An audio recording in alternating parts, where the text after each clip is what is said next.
Hello, it's Burgess Taylor, and today we're going to talk about simple outlining, whether you're a pantser or a plotter. And this is brought to you by hashtag projectwritetube. So let's get started. Now, if you're a pantser, that means you write by the seat of your pants. If you're a plotter, that means you outline.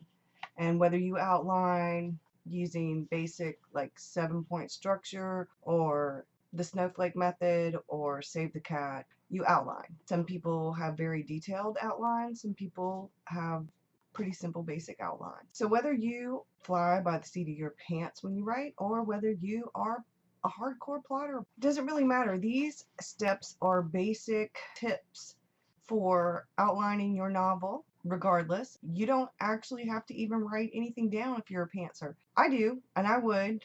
When I was pantsing, I had a notebook. Carried the notebook around with me everywhere I went, and if I got an idea or a character name or something for like the setting, I would write it down. I didn't outline. I did, however, do character sketches. I did a vision board. I am a converted outliner, I suppose I should say. So what do you start with? Well, you need to start with an idea. You need an idea before you sit down at the computer or you sit down with your pen and paper. In order to get that idea, might be a good idea to brainstorm. You can brainstorm any number of ways. You can do visual mapping, mind mapping. You can just sit down and write down and do like a brain dump, whatever works best for you. I tend to do a number of different methods. I tend to just do a brain dump and then I usually do like a visual mind map of my main ideas to see which ones might actually work and what's connected to what. So after the idea is formulated, what next? So you've got this idea, you know what you want to write about. What do you do now? Well, you might want to start out with the beginning. Now, in the beginning, you're probably going to want to maybe plunge your main character into like some kind of awful trouble as soon as you can. You want to start with the action.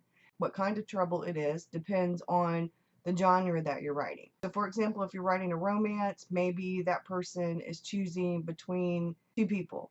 If you're writing a thriller, maybe there's something life-threatening going on. If you're writing a detective novel, maybe there's been a murder. So the next thing you're going to want to do is everything that your character tries to do to get out of this trouble just seems to make it worse. Murphy's Law in full effect. Then the next thing you're going to want to do is make it so that the character is gotten to the point where things seem hopeless. That's called the darkest moment. So after you get to that point, I mean, you're right around in the middle of the novel when everything the character's trying to do to get out of the trouble makes it worse, and then everything appears hopeless, you're right around the middle. So finally, after your character's learned all these different things through all this trouble, through the mistakes, through the conflict, that the problems that he or she has been going through personally, he figures out or she figures out what he or she needs to do to personally conquer those problems or that trouble or the opposition. And then, of course, you've got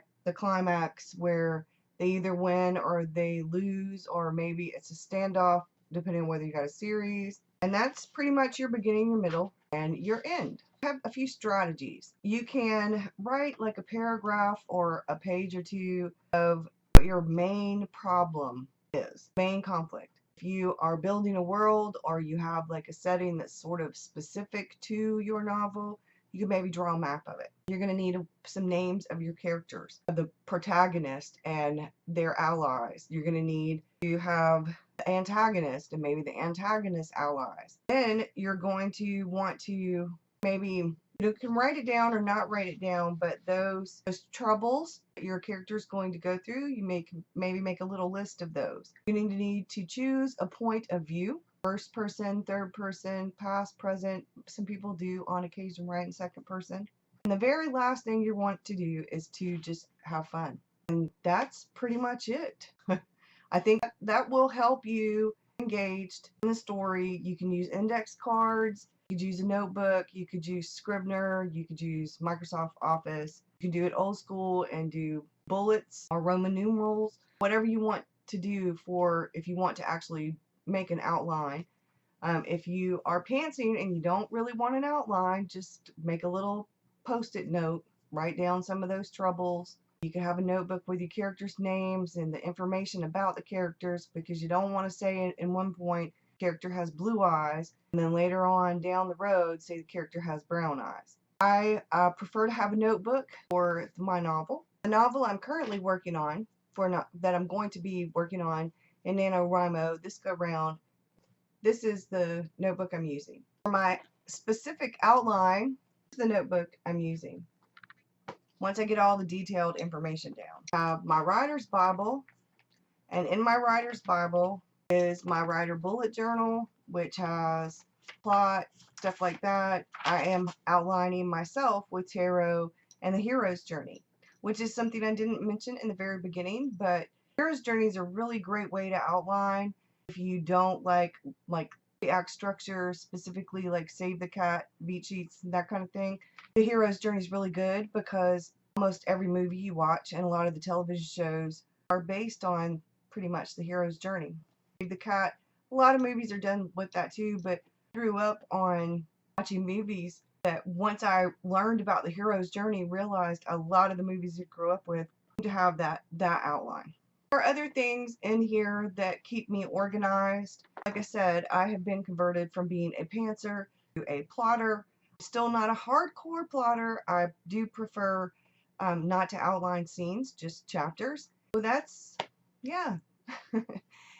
We are going to have a lot of other authors and videos for Project WriteTube. If you haven't already checked out Tamara's video introducing Project WriteTube, I'm going to leave the link below. Thank you for watching. Have a great one. Good luck with NaNoWriMo. Bye!